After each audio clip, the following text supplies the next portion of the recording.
Programme में आपको खुशामदीद कहते हैं। मैं असदुल्ला खान हूँ। मुस्लिम लीग नून मुसलसल पाकिस्तान तहरीक इंसाफ पर दबाव बढ़ा रही है, कह रही है कि इन्होंने ममनुआ फंडिंग ली है, फॉरेन फंडिंग ली है, गैर कानूनी तरीके से रकूम मुंतकिल हुई हैं।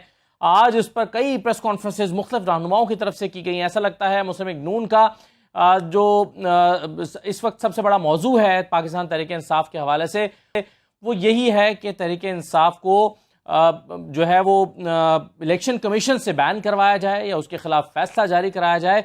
और फाइनेंशियल टाइम्स में जो छपने वाली खबर है उसको बुनियाद बनाकर खूब गुफ्तगू हो रही है। लेकिन पाकिस्तान तहरीक इंसाफ का जवाब इस पर यह है कि ये तमाम रकूम जो पाकिस्तान तहरीक इंसाफ को मौसूल हुई हैं वो डिक्लेयर की गई हैं कानूनी तरीके से, लेकिन इसके बावजूद कई सवाल ऐसे हैं जो तहरीक इंसाफ के हवाले से उठ रहे हैं कि इंडिविजुअल्स की बजाय कंपनीज से ये क्यों ली गई, रकूम क्यों ली गई, और रकूम क्या किसी कंपनी से वसूल करना गैर कानूनी नहीं था, और फिर क्या ये चैरिटी की गई थी शौकत खानम के लिए और तहरीक इंसाफ के लिए इस्तेमाल हो गई। तो कई ऐसे सवाल हैं जो पाकिस्तान तहरीक इंसाफ को जिनका जवाब देना है, और इसी वजह से नून लीग की तरफ से दबाव मुसलसल बढ़ता हुआ नजर आ रहा है।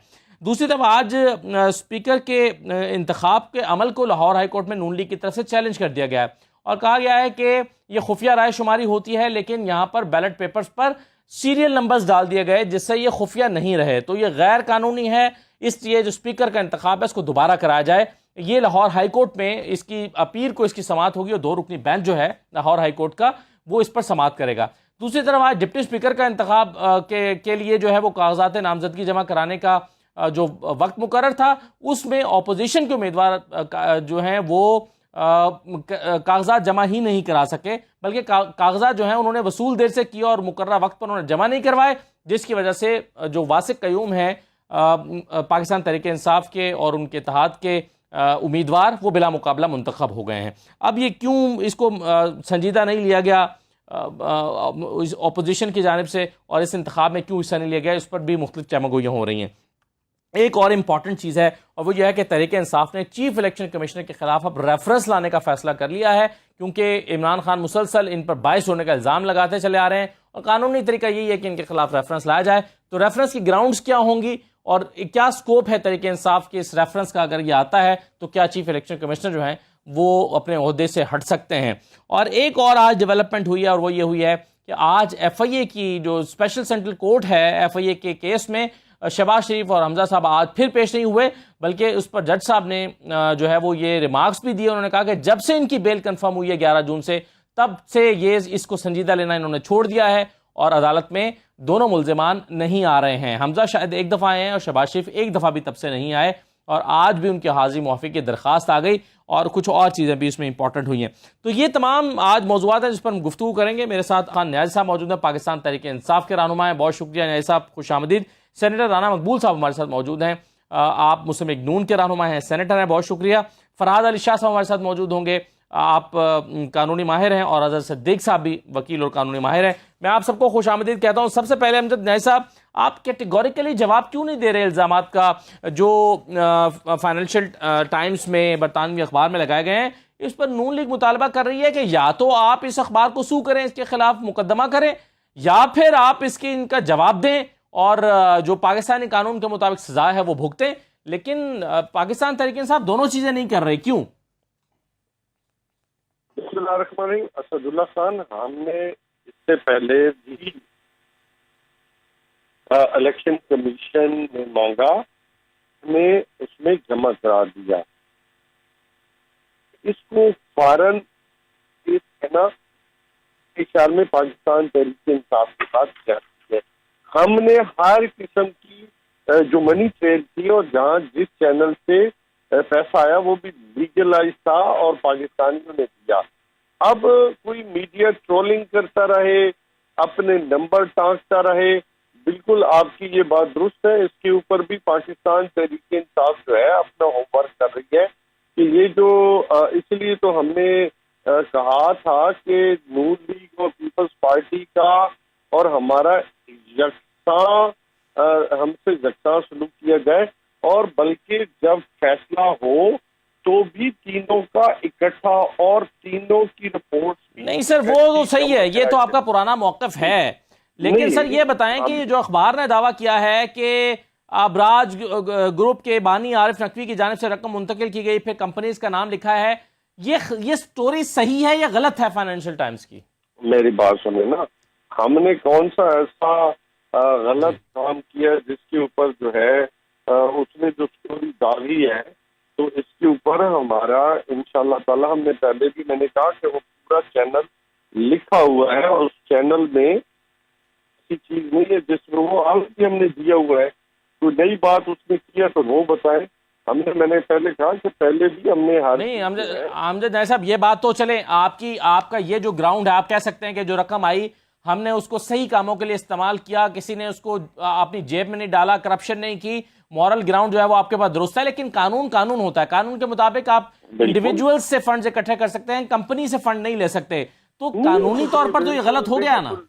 नहीं, कहाँ पे गलत हुआ? क्या उसमें कौन सी गलती है मुझे बता दें। कोई लीगली आप प्रोहिबिटेड है, कोई आप किसी से फॉरेन फंडिंग दे रहे हैं? हमने पूरा वहाँ पे हमारी हर चीज है वो रजिस्टर्ड है। हम हर एक चीज रजिस्टर कराई हुई है। पूरा आप देखें, पूरा तो चैप्टर है ओवरसीज पाकिस्तानी का, वो सारे का सारा जो है चीज जो है वो बिल्कुल, उसमें कोई डिग्निटी नहीं, चीज ऑन रिकॉर्ड है। आप जिस वक्त चाहेंगे, हमने पहले भी इलेक्शन कमीशन को जमा कराया, फिर मांगे हम फिर जमा करा देंगे, ऑलरेडी रिकॉर्ड है। सही है। राना मकबूल साहब, क्या आप, अगर ये सारा कुछ कानूनी है और हर चीज जमा कराई हुई है, इस पर इतना शोर शराबा इस वक्त क्यों हो रहा है? फैसला महफूज है अदालत के पास? तमाम दोस्तों को मैं सलाम पेश करता हूँ। आपकी बात दुरुस्त है खान साहब, आपने सही कहा है। ये असूली बात है कि अब केस वहाँ मुकम्मल हो चुका है जहाँ तक खबरें आ रही हैं। इसमें स्टेट बैंक ने अपनी जो स्टेटमेंट्स जमा कराई, अपना रिकॉर्ड की इनपुट दी, इसकी जो इन्वेस्टिगेशन और स्क्रूटनी जो है, जो सुप्रीम कोर्ट के ऑर्डर के ऊपर स्क्रूटनी कमेटीज ने की, उन्होंने अपनी कंक्लूसिव रिकमेंडेशन दी, फाइंडिंग दी।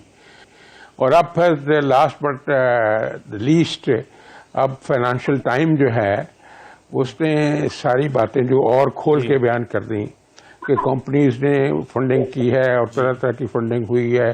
अब ये सारा मामला लॉ का है कि लॉ के तहत ऑफेंस हुआ है कि नहीं हुआ।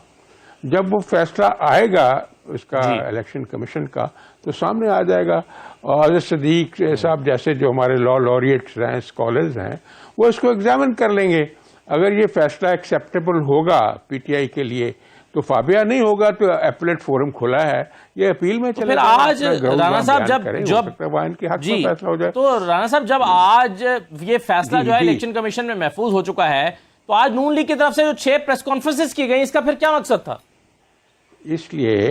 इसलिए कि एक दहाई होने वाली है इस केस को चलते हुए, और केस का कोई फैसला आ नहीं रहा, वो आना चाहिए। आफ्टर ऑल एक क्रूशियल इशू है। और फिर पीटीआई की लीडरशिप ने इतनी ज्यादा पोलराइजेशन कर दी है, इतनी नफरत पैदा कर दी है, लोगों की बच्चियों को अंदर बंद किया, उनको कैद खाने में रखा, उनको डेथ सेल्स में रखा, उनके बिस्तर छीन लिए, उनकी दवाइयां बंद कर दी, उनके लीडर्स का क्या हाल किया, बेगुनाहों को अंदर बंद किया, राणा सनाउल्लाह की मौत की चक्की में बंद किया कि इसे अब सजाए मौत देनी है। तो क्या फिर मोहब्बतें बढ़ती हैं ऐसे कामों से? इससे मोहब्बतें तो नहीं बढ़ती हैं। ये अपनी अदाओं पर जरा गौर कर लेना चाहिए कि आप अगर इतना जुल्म ना करते तो फिजा इतनी मुकद्दर ना होती।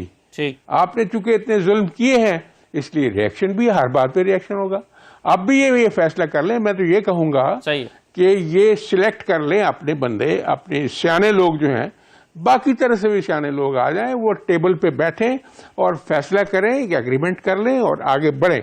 यानी जंगों के फैसले जो है पार्लियामेंट टेबल पे होते हैं, तो ये क्यों अपने फैसले नहीं कर सकते? तो अब वो कहा यह जाता है कि मैं तो टीटीपी से बात कर लूंगा, जो दहशतगर्द है उनसे, लेकिन इनसे नहीं करूंगा। तो मामला कैसे हल होगा? ये तो एक एक्सट्रीम सिचुएशन है जी।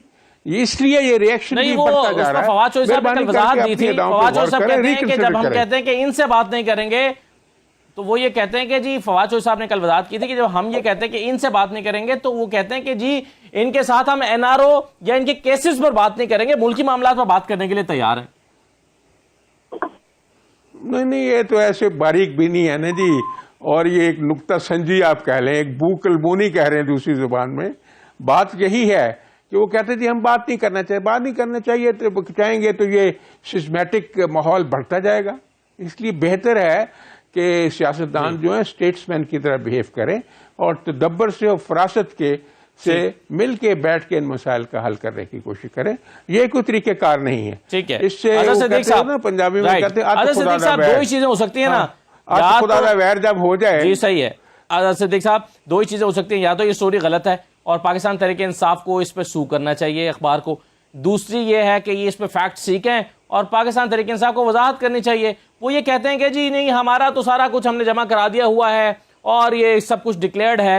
ये कैसे मुमकिन है कि आपने गैर कानूनी तौर पर एक कंपनी से रकम ली हो और फिर उसको डिक्लेयर भी किया हो और वो डिक्लेयर हो गई हो, तो ये आप इसमें क्या लूप होल्स नहीं देखते अजहर सिद्दीकी साहब पीटीए की तरफ से? बहुत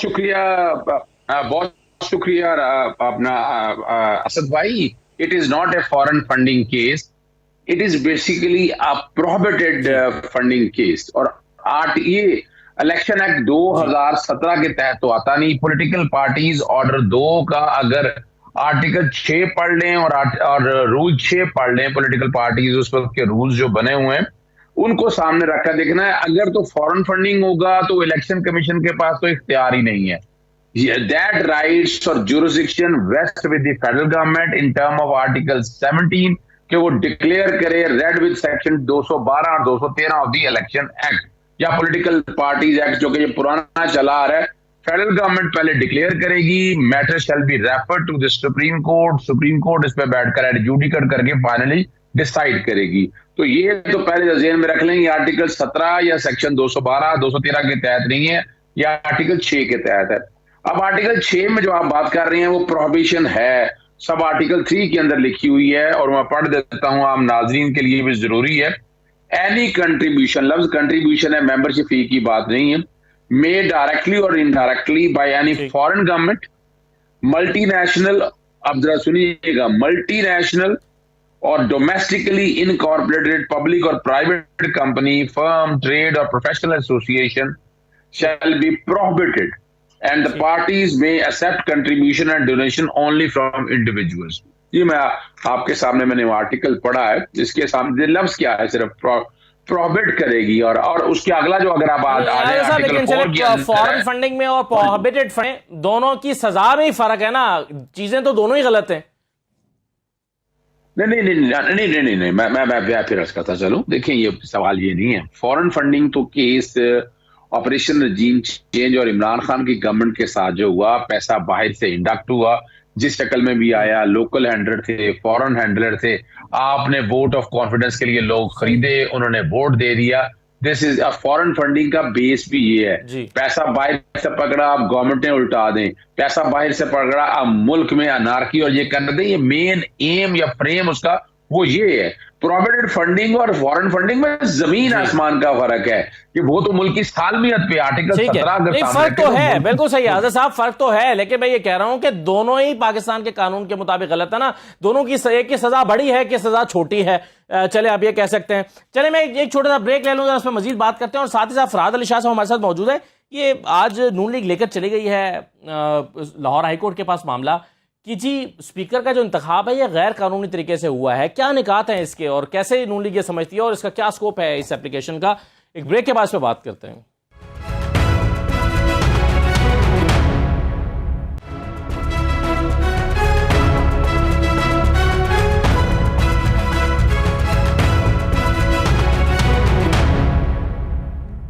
ब्रेक के बाद आपको दोबारा खुशामद कहते हैं। फरहाद अली शाह साहब, ये बताइए कि ये जो नून लीग लेकर गई है लाहौर हाई कोर्ट के पास और पीर को उसकी समाअत होगी कि स्पीकर का इंतखाब सही नहीं हुआ, और ये जो है वो उसमें ये प्ली ली गई है कि इसको जो खुफिया होना चाहिए था, लेकिन उस पर सीरियल नंबर्स लगा दिए गए। ये क्या डिटेल्स हैं इस पिटीशन की सर?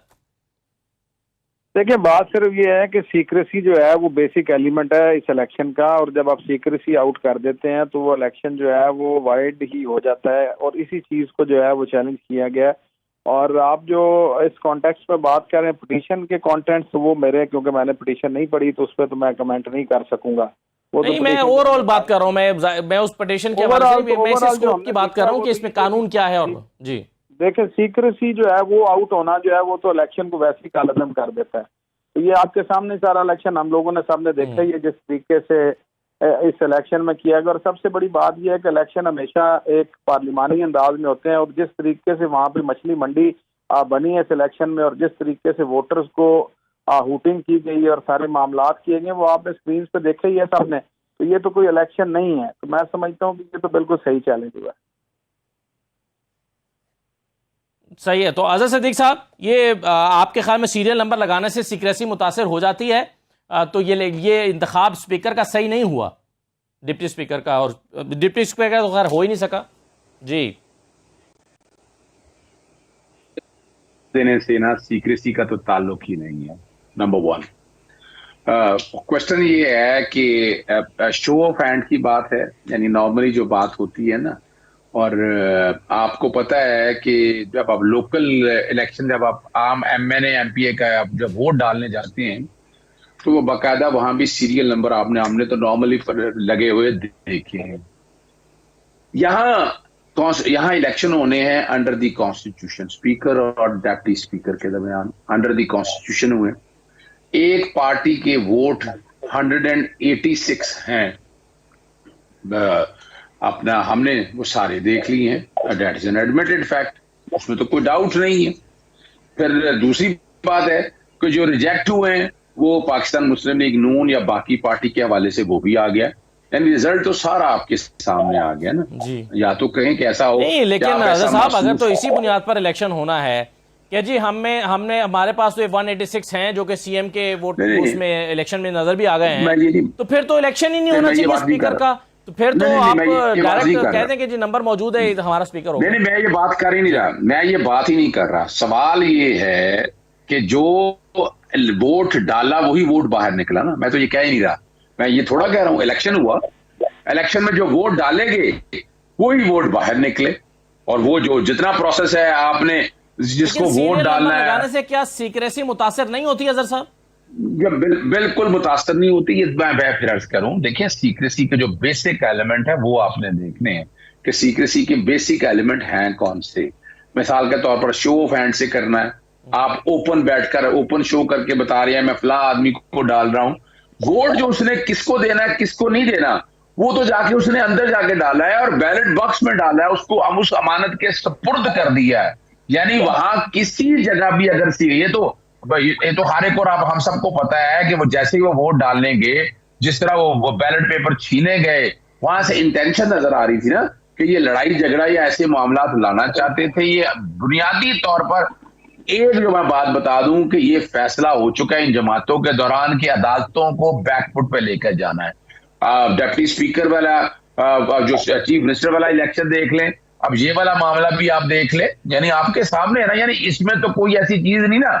मैं समझना चाह रहा था कि इलेक्शन में ऐसी चैलेंज होने के लिए अब आर्टिकल 69 वाली बात तो बड़ी वाज़ेह तौर पर आएगी। प्रोविजन आप करते रहे, वो हुआ या नहीं हुआ, सवाल बड़ा सीधा सा है। फर्ज करें मैं एक बात कर रहा हूं, फर्ज करें मैं अगर सीरियल नंबर भी लगा हुआ है, मान ले for the sake of argument, तो आर्टिकल 69 बड़ा वाज़ेह तौर पर क्लियर है कि आपने जो पार्लियामान के अंदर प्रोसीडिंग है आप उसको किसी कोर्ट में चैलेंज नहीं कर सकते।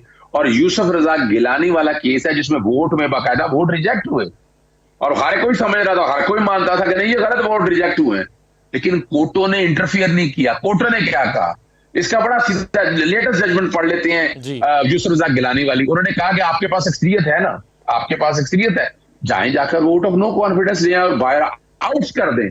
बहुत खूबसूरत जजमेंट लिखी है जस्टिस अतर मिनल्ला साहब ने डिवीजन बेंच के अंदर। उन्होंने कहा मान लिया ये वोट क्रॉस भी हुए हैं, सारी बात मान लें, तो रेमेडी क्या है? Don't put all the burden before the court. क्या आपके पास क्या है, कोई इंटरप्रिटेशन लानी है, इसकी इंटरप्रिटेशन के हवाले से मैं आगे बढ़ूं राना साहब के पास और नए साहब के पास। मुझे एक चीज और बता दें साहब, ये एक 186 का नंबर जो है वो स्पीकर के लिए जरूरी नहीं होता। 185 यानी आपकी सादा अक्सरियत अगर आपको हासिल नहीं हो रही, 186 का नंबर आप अचीव नहीं कर पा रहे, तो क्या इस पर भी एतराज लग सकता है? नहीं, बिल्कुल नहीं लग सकता। उसकी वजह समझ लीजिएगा, अपना बुनियादी तौर पर चीफ मिनिस्टर का एक फिगर देखें। चीफ मिनिस्टर में भी सादा अक्सरियत नहीं है।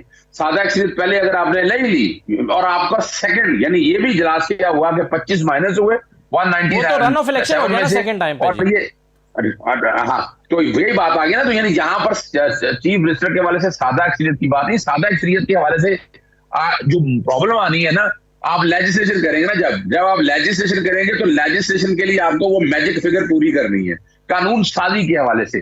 तो यहाँ इस कॉन्टेक्स्ट में नहीं, एक मैं बात और साहब आपको बताता चलूं, आम आदमी के लिए भी रेफरेंस 1 ऑफ 2020 आपको याद था, सेनेट के इलेक्शन से पहले बाकायदा समाअत हुई और वहां मॉडर्न, या वहां तो इस हद तक हमारी सुप्रीम कोर्ट चलेगी कि मॉडर्न टेक्नोलॉजी यूज करें।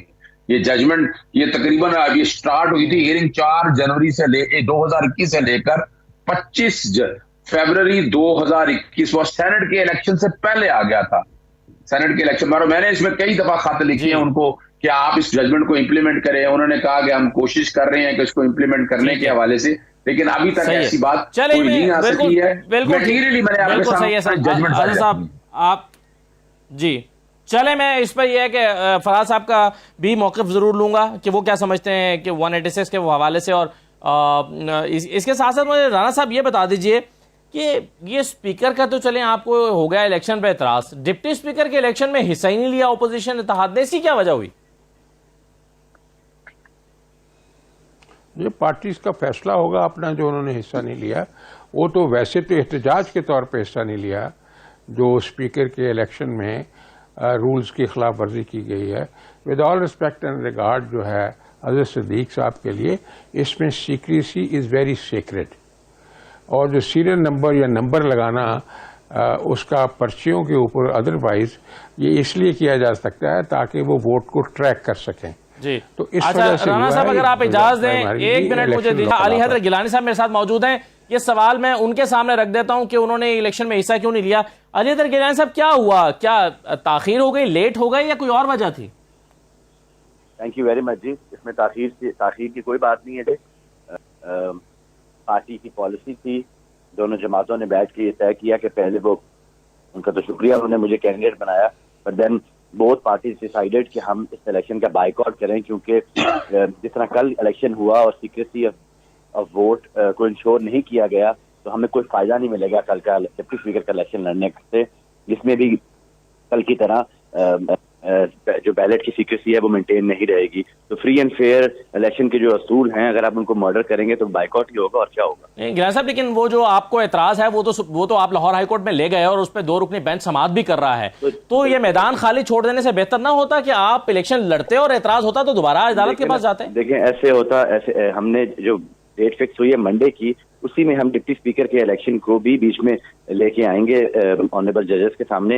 एक प्रोसेस, चूंकि जब हमारे सामने एक मर्डर कमिट हो रहा है जो कल होने जा रहा था, हम उससे कम से कम उस मर्डर का हिस्सा तो ना बने ना जी। हम साइड पे हट गए और हमने जो स्पीकर का इलेक्शन है। लेकिन गिलानी साहब उस सूरत में तो आपके पास एक एतराज होता ना, अब तो आप डिप्टी स्पीकर के इस इलेक्शन पर कोई एतराज कर ही नहीं सकते क्योंकि वो बिला मुकाबला मुंतखब हो गए मुखालिफ उम्मीदवार। मेरे भाई ये आपका मौक़िफ़ है ना जी, आप बिला मुकाबला मुंतखब हो गए तो हो जाएं। इसमें भी वही 2 नंबरी होती जो कि स्पीकर के इलेक्शन में होता है। बिल्कुल जी, बिल्कुल होनी थी, इसमें 2 नंबरी होनी थी जिस तरह पहले हुई है, और इस मुल्क में हमें कल ही इंसाफ मिल जाना चाहिए था या आज सुबह। लेकिन गिलानी साहब क्या महज रुक जाना चाहिए था डिप्टी स्पीकर का? सही है, लेकिन सर क्या महज एग्जम्पशन की बुनियाद पर आप इसको लाहौर हाईकोर्ट में चैलेंज कर सकेंगे डिप्टी स्पीकर के इलेक्शन को? हम स्पीकर को चैलेंज करेंगे। जब स्पीकर को चैलेंज करेंगे और साथ ये भी कहेंगे कि डिप्टी स्पीकर कभी रीपोल कराएं, क्योंकि हम इसका हिस्सा इसलिए नहीं बने क्योंकि इसमें भी वही बैलेट पेपर यूज हो। मैं वही तो कह रहा हूँ सर, आप एजम्पशन की बुनियाद पर लाहौर हाईकोर्ट के कह सकेंगे कि जी इसमें होना था, ये 2 नंबरी होनी थी, इसलिए हमने बॉयकॉट किया। बिल्कुल सर, हम ये पॉइंट ऑफ व्यू तो अदालत के आगे रखेंगे ना। अब अदालत आगे फैसला करे कि उसमें एक ही असूल रखने हैं जस्टिस के या 2 असूल रखने हैं। ठीक है, बहुत शुक्रिया गिलानी साहब। ये मौक़िफ़ आ गया जी गिलानी साहब का, वो कहते हैं वो तो देखें वो तो है ना उनका स्पीकर के इलेक्शन के वजह से, तो उन्होंने कहा कि सीरियल नंबर लगा हुआ है और सीरियल नंबर से वो हो तो सकता है ना जी, केस तो हो सकता है ना कि किसने किसको वोट दिया है। राना मकबूल साहब से बात मुकम्मल कर लें। राना साहब जरा बता दें, आप ही बता दें 2 नंबरी क्या हुई है आज़ाद साहब को। नहीं, जो सीरियल पहले जो बात हुई है सीरियल नंबर लगाना और ये आइडेंटिफाई करने के लिए होता है कि ये जो वोट पड़ा है रेगुलरिटी तो हो हमारी सकती है, तरफ से लेकिन पड़ा होगा भी है, कैसे? क्योंकि इसमें जो इसकी सीक्रेसी है वो कॉम्प्रोमाइज हो जाती है। तो सीक्रेसी कॉम्प्रोमाइज हो जाए तो सारे का सारा इलेक्शन प्रोसेस ही जेपरडाइज हो जाता है। इसलिए मैं समझता हूँ ये नाजवाजी है सीक्रेसी का कॉम्प्रोमाइज होना, इसीलिए डाउट्स भी पैदा होते हैं सारे, यानी it's almost amount to rigging of one election. तो ये जो अपोजिशन का या यहाँ की अपोजिशन का मौकफ ये है इस वक्त। अब इसमें कोई फिक्रमंद होने की जरूरत नहीं है, अब ये कोर्ट ऑफ लॉ में मामला चला गया है, जो कोर्ट ऑफ लॉ ने फैसला करना है वही सबको मानना पड़ना है। इसलिए इंतजार कर लें 2-3 दिन, इसमें हम बहुत ज्यादा जो है दिमाग सोजी न करें, अपना अपना प्रूफ देंगे, ये अपना देंगे और पिटिशनर्स अपना देंगे, कोर्ट उसका फैसला कर देगी आर्गूमेंट सुनने के बाद। It's a very simple issue now, लेकिन इसके डेमोक्रेटिक प्रोसेस के ऊपर असरात पड़ते हैं।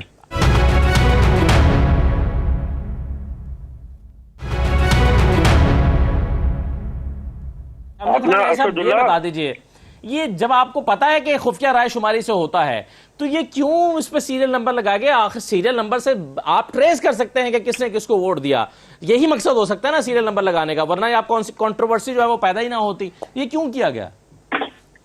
असदुल्ला, पहली बात तो ये है कि ऐसा कोई अमल नहीं किया गया जिसकी वजह से सिक्रेसी को जो है उसको डैमेज किया गया हो, या उसको कोई सीरियल नंबर लगा हुआ था कॉपी के ऊपर, वोट के ऊपर कोई नहीं था, वोट का उसी तरीके के साथ चल रहा था और वोट पे कोई भी सीरियल नंबर नहीं था।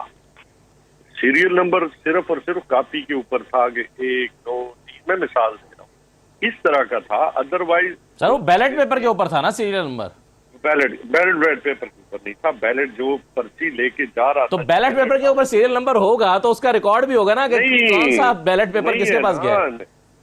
नहीं, वो पता ही नहीं चल सकता, ये हवा में देखे हमने। तो फिर क्यों लगाया गया सर? मेरे पास, हमारे पास कितने वोट थे? 186 थे ना, हमने कोई उससे ज्यादा तो नहीं ली 186, बल्कि हमारा एक वोट, हमारा 185 जो है वो हमें मिले, एक हमारा रिजेक्ट हुआ। अब इन्होंने जो खरीदो फरोख्त है ना वो कर नहीं सकते, और अगर ये सोचे कि हमने अपने वोट ले लिए तो उसमें कौन सा हमने गुनाह किया है। मान ले शिकस्त ना, मान ले कि माफिया को शिकस्त हो गई है, लोगों ने लोटा क्रेसी को दफन कर दिया ना, मान ले। अब इससे बड़ी बात क्या, आगे चले ना, आगे चले, जनरल इलेक्शन की तरफ जाए, जो इस वक्त हालात का तकाजा है। इकोनॉमी कहाँ चली गई? जनरल इलेक्शन की तरफ जाने की चाबी तो आपके पास है नियाजी साहब। आप आज पंजाब असेंबली को तोड़ दें, खैबर पख्तूनख्वा की असेंबली को रिजॉल्व कर दें, तो चाबी तो आपके पास है। नहीं तो आज क्यों नहीं नेशनल असेंबली के ऊपर बात करते, क्यों नहीं सिंध गवर्नमेंट बात करती? हमारी बात सुने ना, आज वो क्यों नहीं कह रहे जी, वो क्यों भाग रहे हैं? आज आए ना मैदान में, आज ये तो कहते थे कि हम इलेक्शन के लिए तैयार हैं। अभी तो 20 सीटों के ऊपर इन्हें शिकस्त हुई है। इनको तो लग पता उस दिन जाना है जिस दिन लोगों ने उठा के ना, मैं नहीं कहता कि इनके साथ करेंगे क्या, ये तो बाहर निकलने की पोजीशन में। कल आप पता करें ना, असदुल्ला खान जब पंजाब असेंबली से बाहर निकला है हमजा शरीफ साहब, तो उनके साथ पूरी जो लाहौर के लोग थे उन्होंने क्या किया, उन्होंने तो लोटा लोटा चोर चोर के नारे लगाए। तो ये पोजीशन नहीं थी। अब हमने नहीं कहा किसी को, लोग इतने तो आपको ये खौफ था नियाजी साहब के आके नून लीग चूंकि खरीदो फरोख्त करती है तो आपके कुछ लोग बिक सकते हैं। मेरी बात सुनो, बात समझे, जब ये चीफ मिनिस्टर का इलेक्शन हुआ, इन्होंने 40-40 करोड़ रुपए दिए, कहा है, इन्होंने बोलियां लगाई हैं, लोगों ने रिजेक्ट किया है। हमें ये भी पता है कि इस वक्त इन्होंने इतना पैसा दिया है। डिप्टी स्पीकर, आप सोच रखते हैं पैसों की वो जो आखिरी हद है ना, वो भी क्रॉस करते। पैसों का क्या है, ये तो पैसे आदमी इन्होंने लूटना है, और आपके पैसे जो है टैक्स पेयर के पैसे आपने लोगों को देने और अपनी सल्तनत को कायम करना है। ये क्या करना था? अभी इनको शिकस्त हुई है, मान लें। अभी तो जनरल इलेक्शन की तरफ जब जाएंगे तो तब इनको ज्यादा फील होगा कि जो सीधे ने ये भी लोग जो है ना वो भी उठा के बाहर फेंक दें सियासी तौर पर। और अभी भी सही है। चलें फराज अली शाह साहब, एक नुकता में एक नुक्ता ज़रा सबसे पहले तो ये बता दीजिए कि अभी जो गिलानी साहब की गुफ्तगू आपने सुनी है, वो ये कहते हैं कि जी हमने बॉयकॉट इसलिए किया है डिप्टी स्पीकर के इलेक्शन का कि इसमें भी इन्होंने 2 नंबरी करनी थी, और इसी को हम बुनियाद बनाकर डिप्टी स्पीकर के इलेक्शन को भी कोर्ट में चैलेंज करेंगे कि हमने इसलिए बॉयकॉट किया कि उन्होंने 2 नंबरी करनी थी, तो इसलिए दोबारा डिप्टी स्पीकर का इलेक्शन कराया जाए। सर मुझे ये बताइए, कानूनी तौर पर एजम्पशन की बुनियाद पर अदालत में ये आर्ग्यू किया जा सकता है कि जी चूंकि 2 नंबरी होनी थी इसलिए हमने बॉयकॉट किया और आप इसको दोबारा करवाएं? नहीं, ये तो मैं खान साहब बिल्कुल इस बात पे आपकी तायीद करूंगा, क्योंकि आप एजम्पशन पे तो ना कोर्ट डिसाइड करती है और ना ही आपका कोई प्राइमा फेसी केस आप इस सीक्वेंस में लेके जा सकते हैं कि जी होना ये था और इस पे हम इसको चैलेंज कर दें। लेकिन इशू इज दैट, देखें उस दिन अब जिस चीज के साथ वो कनेक्ट कर रहे हैं वो बड़ी इंपॉर्टेंट है कि जो पहला इलेक्शन स्पीकर की हद तक हुआ, जब उसमें सीक्रेसी आउट हुई, जो इलेक्शन का प्रोसेस था वही अगर प्रोसेस डिप्टी स्पीकर के लिए होना था तो फिर उस पे उनका ये जरूर हो सकता है कि उनका उस प्रोसेस पे एतमाद नहीं रहा और इसलिए उन्होंने पार्टी ने ये फैसला किया कि हम इस इलेक्शन का बाइकाट कर देते हैं। लेकिन इशू इज दैट कि जो पिटीशन उन्होंने फाइल की है उस पिटीशन के हवाले से अब ये तो नहीं हो सकता कि आप एक कॉन्टेक्स्ट के अंदर 2 प्रेयर मांग, वो तो अगर होना भी है तो वो चैलेंज उसने डिफरेंट तो बेहतर ये होता ना कि आप डिप्टी स्पीकर का इलेक्शन भी लड़ते, इसमें भी ये एतराज उठाते और आप दोबारा हाईकोर्ट के पास इस केस को भी लेकर चले जाते। ये है ना कि अगर आप वो इलेक्शन कंटेस्ट करते और जिस तरह स्पीकर के हवाले से आप सीक्रेसी वाली जो मैंने बात की थी, ऑलमोस्ट तमाम जो कंटेस्टेंट्स आपके इस प्रोग्राम में वो इस बात पे मुत्तफिक हैं कि सीक्रेसी जो है अगर वो आउट होती है तो इलेक्शन का प्रोसेस जो है वाइड एवन इशू हो जाता है। तो अगर इन्होंने वो इलेक्शन कंटेस्ट किया होता तो फिर जरूर हम ये बात मानते हैं कि वो भी इलेक्शन क्वेश्चन हो जाता before the honourable bench of Lahore high court. उसमें वो जैसे स्पीकर का इलेक्शन जा रहा है वो भी चैलेंज होकर किसी कोई फैसला एक्सपेक्ट किया जा सकता था। तो जो मेरी as a student of law इसमें आपकी राय क्या है? जी शाह साहब एक और चीज बताएं, ये 186 क्या स्पीकर के लिए भी लेना जरूरी होता है? देखिए, गुजारिश ये है कि स्पीकर की हद तक 186 का तो फिगर जो था वो जरूरी ही है और वो तो प्रोवाइडेड है उसके अंदर। लेकिन जो अभी आप जैसे अजहर साहब जाती जिंदगी में भाई हैं, अभी आपसे वो बात कर रहे थे कि जनाब इसमें सीक्रेसी की जरूरत नहीं थी और सबको पता है कि नंबर गेम में किसका कितना नंबर है। अगर इस तरह से बात हो तो जो आपने जवाब दिया मैं बिल्कुल आपकी उस बात को सेकंड करूंगा। फिर तो किसी इलेक्शन की जरूरत ही नहीं है, आप घर बैठ जाएं और अपना एक आदमी नामजद कर दें कि जनाब ये स्पीकर होगा और ये डिप्टी स्पीकर होगा, क्योंकि हमारी नंबर गेम पूरी है तो उसके मुताबिक आप इलेक्शन का रिजल्ट अनाउंस कर दें। तो प्रोसेस ऑफ इलेक्शन जिस तरह से हमारा कॉन्स्टिट्यूशन में प्रोवाइडेड है उसको वायलेट किया अगर जाएगा तो यही है ना जो इलेक्शन चैलेंज होते हैं। इसी वजह से फिर कोर्ट ऑफ लॉ में जाते हैं और फिर बात ये की जाती है कि जी हर असेंबली की प्रोसीडिंग्स को आप कोर्ट में क्वेश्चन क्यों कर रहे हैं। जब तक आप प्रोसेस को अडॉप्ट नहीं करेंगे उस वक्त तक वो इलेक्शन के जो नॉर्म्स हैं वो फुलफिल नहीं हो सकेंगे। तो इसी वजह से ये इलेक्शन आए रोज चैलेंज हो रहा है और आए रोज बेंचेस बन रहे हैं और आए रोज फैसले आ रहे हैं और उससे देखेंगे सबसे ज्यादा भुगतना किसे पड़ रहा है कि अवाम की जिंदगी कितनी मुश्किल होती जा रही है। अब आप देखेंगे डॉलर का रेट कहाँ से कहाँ जाता जा रहा है। तो ये सारी चीजें इनको सोचना चाहिए मिल बैठ के। राना मकबूल साहब ने बड़ी खूबसूरत बात की है कि अब अगर मुल्क की आप बेहतरी चाहते हैं तो आपको बैठ जाना चाहिए और बैठ के इस क्रिटिकल सिचुएशन को हैंडल करना चाहिए, ना सिर्फ ये कि आप एक दूसरे को चोर चोर की आवाज लगाते रहें और अवाम का आप सोच ही नहीं रहे। सही है, बिल्कुल सही है। चलिए एक छोटा सा ब्रेक लेता हूं, उसके बाद आकर मैं ये बताता हूं कि जो तहरीक इंसाफ ने चीफ इलेक्शन कमिश्नर को इमरान खान साहब बारहा अपनी तकरीर में कह चुके हैं कि इनको स्टेप डाउन करना चाहिए, हमें इन पर एतमाद नहीं रहा। लेकिन जाहिर है इसका तरीका यही है कि उनके खिलाफ रेफरेंस लाया जाए या फिर वो खुद रिजाइन कर जाएं। तो रेफरेंस लाने का तहरीक इंसाफ ने फैसला किया है, लेकिन किस बुनियाद पर, ग्राउंड्स क्या होंगी और उन ग्राउंड्स की क्या स्कोप क्या है, इंपॉर्टेंस क्या है। ब्रेक लेते हैं, जरा इस पर भी बात करते हैं, हमारे साथ रहिए।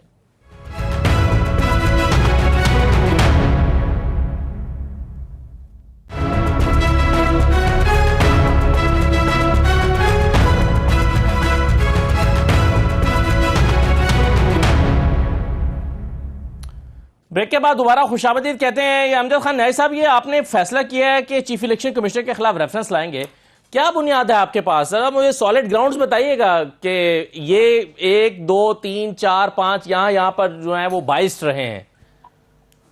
पहली बात तो जैसा कि हमने पहले कहा कि सुप्रीम कोर्ट ने ऑर्डर किए कि तीनों का फैसला जो है एक वक्त होगा, लेकिन उन्होंने जिस तरीके के साथ अपने बयानात दिए, रिपोर्ट को ओपन किया, खैर है, हमें उससे कोई डर नहीं है, लेकिन उनका जो रवैया था, उनकी मीडिया के ऊपर जो पाकिस्तान तहरीक इंसाफ का जो इमेज उन्होंने पेश करना था वो उन्होंने अपनी तरफ से पूरी कोशिश की कि किसी तरीके के साथ पाकिस्तान तरीके के इंसाफ के ऊपर जो है, हालांकि वो एज ए इदारा, पर फिर आपने देखा होगा कई मौके पे एज ए इदारा नहीं और एज ए फर्द जो है उन्होंने जवाब देने की कोशिश की, जो उनका काम नहीं था। और आपके इल्म में है कि बड़े मुतनाज़ा जो है इलेक्शन कमीशन के थ्रू बयान दिलवाए गए। फिर इसके अलावा हल्का बंदियों के ऊपर जो है वो पाकिस्तान तहरीक इंसाफ का मौक़िफ़ है कि इन्होंने बड़ी कंट्रोवर्शियल जो है वो कोशिश की है। अभी उसके ऊपर काफी सारे महफूजात भी है पाकिस्तान तहरीक इंसाफ, जिसके लिए रेड पिटीशन भी काफी सारी दाखिल की गई है। तीसरे नंबर पे अभी जो बाय इलेक्शन हुए हैं उनकी जो इन्होंने बड़े नंबरी करने की कोशिश की है कि वोट जो है वो चेंज किए गए हैं, एरिया चेंज किए गए हैं, रातों रात चेंज किए गए हैं।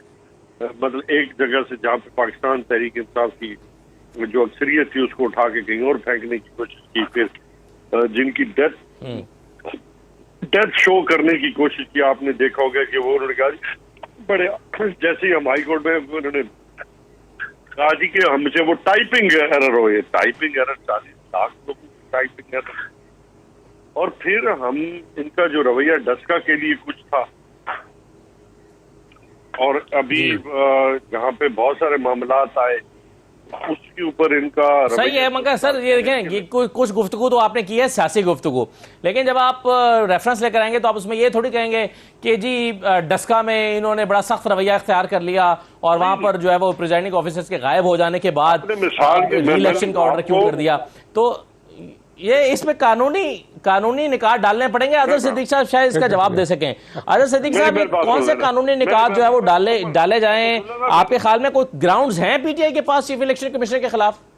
अच्छा, ये लफ्ज समझिएगा, ये जुडिशियल काउंसिल नहीं है, ये सुप्रीम जुडिशियल काउंसिल। जैसे जज ऑफ दी हाई कोर्ट या सुप्रीम कोर्ट को निकालने के लिए एक प्रोसेस है, उसी तरह ये मिसकंडक्ट के हवाले से, यानी आप जब कोड ऑफ कंडक्ट को वायलेट करते हैं, फॉर इंस्टेंस, यानी ये तो बड़ा वैलिड ग्राउंड है उनका, पाकिस्तान तहरीक इंसाफ का, कि आप जाकर वाज़ेह तौर पर जाकर आप इन्फ्लुएंस कर रहे हैं कि ये जजमेंट लेकर आए और इसका फैसला करें, और वहां अंदर आप ये पाकिस्तान चीफ इलेक्शन कमिश्नर को इस कॉन्टेक्स्ट में नहीं आना चाहिए। ना तरदीद आई है उनकी तरफ से, या तो तरदीद आनी चाहिए थी इलेक्शन कमीशन ऑफ पाकिस्तान की तरफ से, वो बिल्कुल नई तरदीद आई कि उन्होंने इस पे कोई गुफ्तगू नहीं सुनी। अब जो बातें आके बाहर बताई हैं पॉलिटिकल पार्टीज ने, वो सच मानी जाएंगी। वो तुम्हारा बेनजीर भुट्टो साहब केस, इफ्तिखार चौधरी साहब का केस, कि जो आप मीडिया में बात आ जाए उसकी आप तरदीद ना करें तो वो सच मानी जाएंगी। अब आते हैं जब इसको कोड ऑफ कंडक्ट के साथ मिलाकर पढ़ते हैं और मिसकंडक्ट के जुमरे में आएगा, सुप्रीम जुडिशियल काउंसिल के पास रेफरेंस भेजा जा सकता है। वो रेफरेंस को टेकअप करता है, ये नहीं करता, वो एक अलहदा इशू है। जस्टिस काजी फाइज ईसा के बाद से एक तरह से रिटर्डेंट ही हो गया है सुप्रीम जुडिशियल काउंसिल। हमने सारा कुछ हकायक, सारा कुछ रिकॉर्ड पे देख लिए, मनी ट्रेल या बाकी चीजें उधर हट जाएगी चीजें, मैं फॉर द टाइमिंग उधर नहीं जाना चाहता, लेकिन इसके अंदर प्रामा फिशाई देखा जाए तो केस जो है मिसकंडक्ट का बनता है और रेफरेंस भी फाइल हो जाएगा। लेकिन उस रेफरेंस की समाअत होती है या नहीं होती, या प्रिलिमिनरी इंक्वायरी करती है सुप्रीम जुडिशियल काउंसिल, ये उसका इख्तियार है। आपको पता है इसमें 3 सीनियर जजेस, यानी एक चीफ जस्टिस और उसके बाद 2 सीनियर मोस्ट जजेस ऑफ द सुप्रीम कोर्ट बैठते हैं, और 2 सीनियर मोस्ट हाई कोर्ट के जजेस, जिसमें जनाब जस्टिस अतर मिनल्ला साहब और जस्टिस अहमद अली शेख साहब, जिनका ताल्लुक इतनी क्या सॉलिड ग्राउंड्स मौजूद हैं आपके ख्याल में? चलें ये टेकअप होता है, वो आप कह रहे हैं रिलक्टेंस वाला मामला हो गया हुआ है, आप कह रहे हैं जस्टिस काजी फैसला साहब के बाद, लेकिन आप चलें ये टेकअप होता ही नहीं होता, बात की बात है। अगर टेकअप होता है तो पीटीआई के पास आपके ख्याल में स्ट्रॉन्ग सॉलिड ग्राउंड्स मौजूद हैं?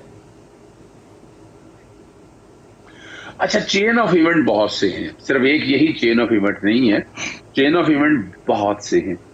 और मेरा इस हवाले से एतराज रहा कि आप पॉलिटिकली भी चलें और लीगली भी। अब ये फैसला उन्होंने एक लीगल पर्सपेक्ट में लिया है कि हम इसको अदालतों में लेकर जाएंगे, सुप्रीम जुडिशियल काउंसिल में लेकर जाएंगे।